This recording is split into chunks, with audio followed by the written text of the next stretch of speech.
Yang keempat menarik nih Bang. Siapa sih sosok yang lebih pantas kita kagumi? Tentu saja, yang paling pantas untuk kita kagumi adalah Rasulullah Muhammad SAW. Para nabi dan rasul dari zaman Nabi Adam alaihissalam hingga Nabi Isa alaihissalam, kesemuanya merupakan teladan yang baik bagi banyak manusia. Oleh sebab itulah mereka sangat layak untuk dikagumi. Nah, Rasulullah Shallallahu Alaihi Wasallam adalah nabi terakhir yang tidak ada lagi nabi setelahnya. Ajarannya adalah ajaran yang telah disempurnakan dari zaman Nabi dan Rasul terdahulu. Dan dakwahnya tidak hanya terbatas pada satu golongan manusia saja atau pada satu daerah saja, melainkan kepada seluruh manusia yang ada di dunia hingga hari kiamat. Selain itu, Nabi Muhammad dalam proses kehidupannya, masalah yang dihadapinya itu tidak jauh-jauh dari masalah keseharian kita. Sebagai misal, bagaimana ia diuji dengan rasa takut, kelaparan, kekurangan harta, jiwa, dan lain sebagainya macamnya. Perilakunya juga sangat mudah untuk kita teladani, seperti jujur, amanah, gemar menolong, murah senyum, dan banyak lagi tentunya. Yang maksud saya adalah bahwa dengan semua itu, Rasulullah sangat mudah untuk kita teladani, tidak ribet, karena proses kehidupannya itu nggak jauh-jauh beda sama kehidupan kita hari ini.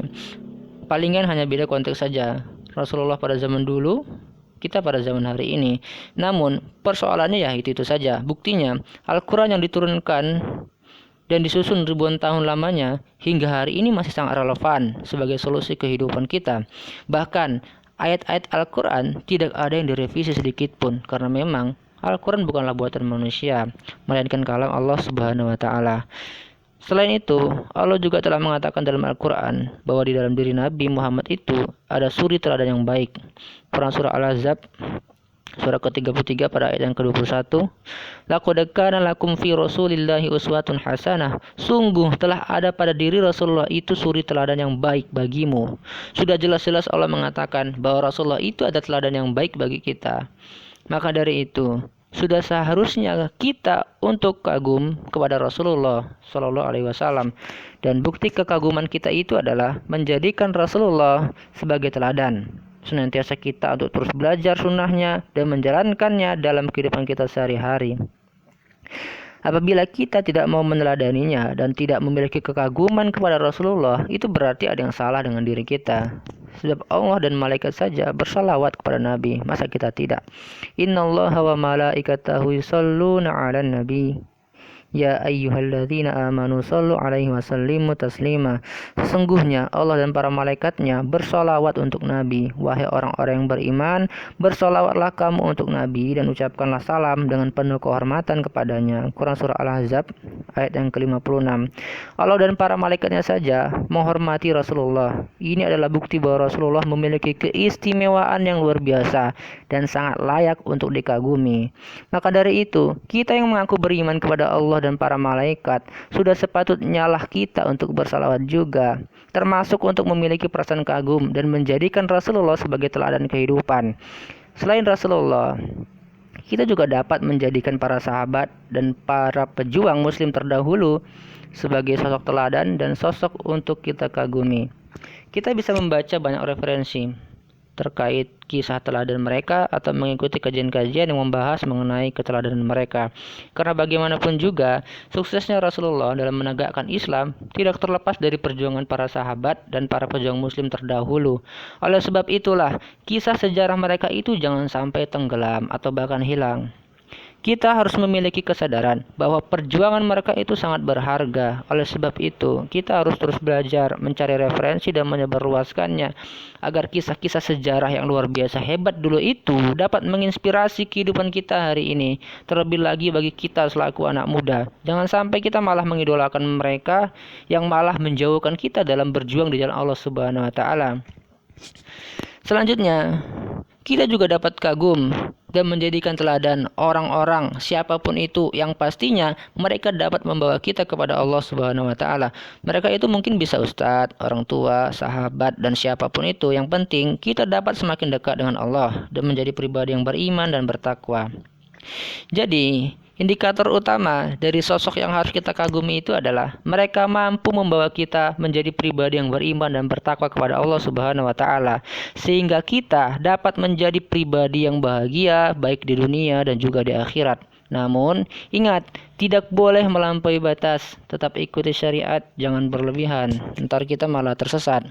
Pertanyaan terakhir untuk podcast kita ialah, bagaimana cara kita menghilangkan sifat fanatisme berlebih dalam diri?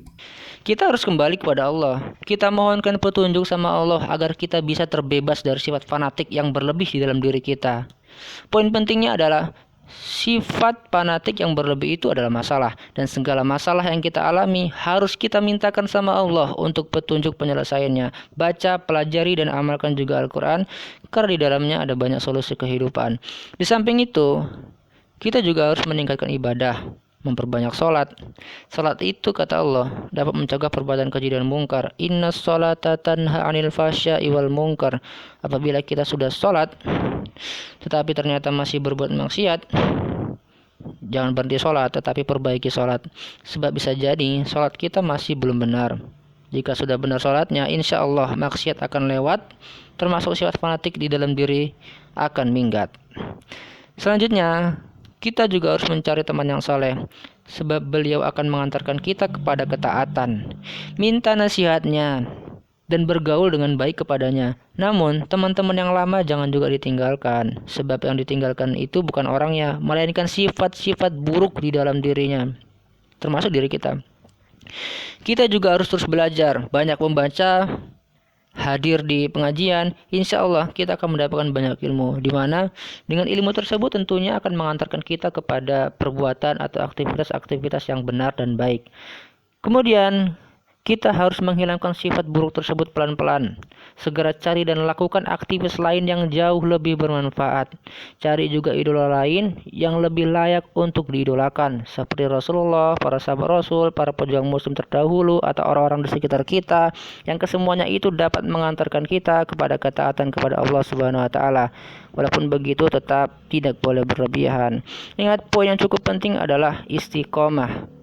Berdoalah selalu kepada Allah agar senantiasa dibimbing dan diistiqomahkan dalam ketaatan dan terhindar dari sifat fanatik yang berlebih. Doakan juga orang lain, termasuk sahabat, agar bisa berubah jadi lebih baik dan senantiasa dalam ketaatan kepada Allah. Karena dengan mendoakan orang lain, insya Allah segala yang baik-baik akan kembali kepada kita juga. Dan mintalah didoakan kepada orang lain, termasuk sahabat, ustadz, orang tua, siapapun itu, agar diri kita senantiasa berada pada jalan yang benar dan terhindar pada sifat fanatik yang berlebih itu. Karena kita tidak tahu doa siapa yang akan lebih mudah untuk dikabulkan oleh Allah Subhanahu wa taala. Maka dari itu penting juga sama kita untuk minta didoakan oleh orang-orang sekitar kita. Ada 3 tadi ya, berdoa, mendoakan, dan minta didoakan.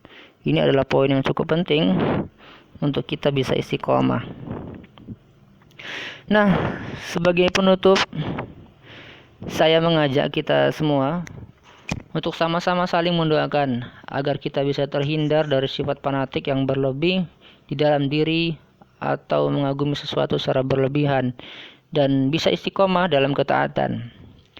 Kita harus mampu menjaga diri kita dari sifat berlebihan dalam mengagumi.